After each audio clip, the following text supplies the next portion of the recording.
Olá, pessoal! Hoje nosso papo é sobre uma ferramenta processual que todo estudante profissional do direito precisa dominar: o agravo interno. Entender como e principalmente quando usar esse recurso é fundamental, porque a escolha certa pode ser o que salva ou o que derruba um processo nos tribunais. Vamos juntos desvendar esse tema. Para organizar nosso estudo, a gente vai seguir um roteiro bem simples.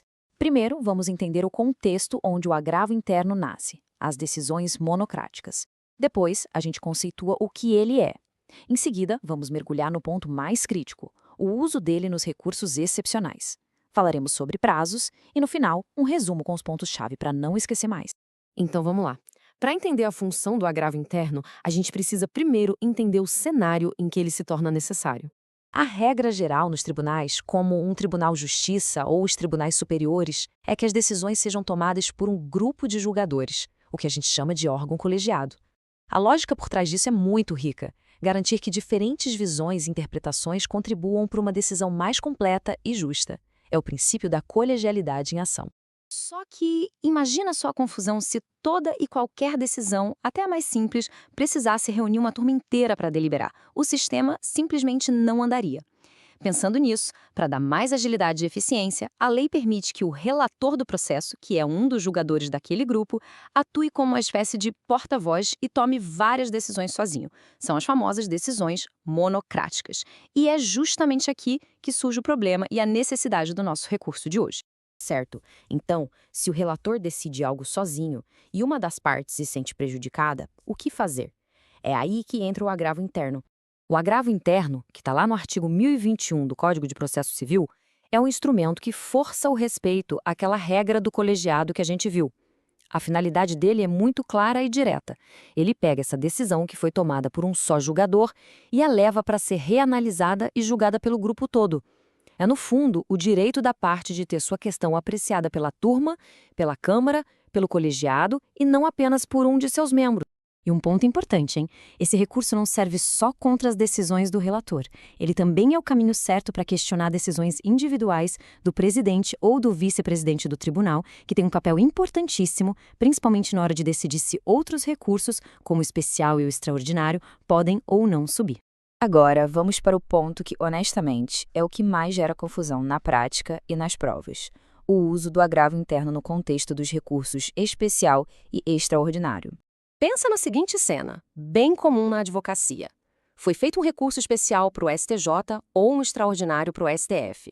Mas antes de subir, ele passa por um primeiro filtro de admissibilidade lá no tribunal de origem.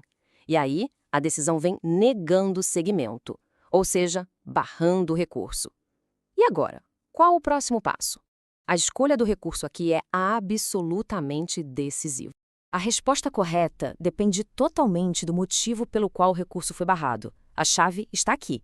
Se a decisão que barrou o recurso se baseou em um precedente obrigatório dos tribunais superiores, ou seja, um tema de repercussão geral do STF ou um recurso repetitivo do STJ, o recurso correto é o agravo interno, que vai ser julgado pelo próprio tribunal de origem.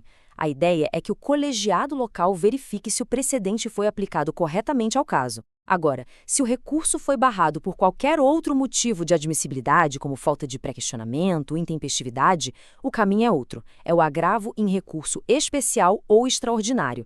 E este, sim, vai ser enviado e julgado lá no Tribunal Superior. E aqui, pessoal, fica o maior alerta de todos. Escolher o recurso errado nessa situação não é um errinho qualquer. A jurisprudência é pacífica em considerar isso um erro grosseiro. E o que isso significa na prática? Significa que não se aplica o princípio da fungibilidade, ou seja, não tem conserto. Se entrar com o recurso errado, ele simplesmente não será conhecido e o direito de recorrer pode ser perdido para sempre. É muito sério. E a situação pode ficar ainda mais complexa. E se a decisão que barrou o recurso tiver os dois tipos de fundamento? Ou seja, ela nega seguimento com base em um precedente obrigatório e também por falta de outro requisito, como o pré-questionamento. Nesse caso, a única solução é atacar os dois fundamentos, cada um com seu recurso correto. É preciso apresentar simultaneamente um agravo interno para questionar a aplicação do precedente e também um agravo em resp ou ré para questionar os demais requisitos de admissibilidade. Ufa! Superado esse ponto mais denso, vamos para as regras mais práticas, começando por algo que não dá para errar: o prazo. Felizmente, o Código de Processo Civil de 2015 veio para simplificar as coisas. A regra geral para a maioria dos recursos, incluindo o agravo interno, é de 15 dias, contados em dias úteis. Mas, como em quase tudo no direito, é preciso ter atenção com as exceções. No processo penal, o recurso equivalente chamado de agravo regimental continua com o prazo antigo de 5 dias, e são dias corridos. Outra exceção importantíssima é a prerrogativa do prazo em dobro para a Fazenda Pública, o Ministério Público e a Defensoria Pública. Para eles, o prazo para o agravo interno é de 30 dias úteis. Para fechar com chave de ouro, vamos consolidar tudo o que conversamos, destacando aqueles pontos essenciais que precisam ficar na memória. Então, vamos lá para não esquecer. Primeiro, qual a finalidade? Levar uma decisão individual para análise do grupo, do colegiado. Segundo, contra o que ele cabe, contra decisões monocráticas do relator, do presidente ou do vice-presidente. Terceiro, o uso estratégico. É a ferramenta certa para contestar a inadmissão de RESP e RE quando a decisão se baseia em precedentes obrigatórios. E quarto, o prazo. A regra geral no processo civil é de 15 dias úteis. Espero que esta nossa conversa tenha ajudado a clarear as ideias sobre o agravo interno. Se foi útil, fica o convite para seguir o canal Resumos Rápidos, curtir essa explicação e compartilhar com os colegas que também estão nessa jornada do direito. Conhecimento compartilhado é conhecimento multiplicado. Até a próxima!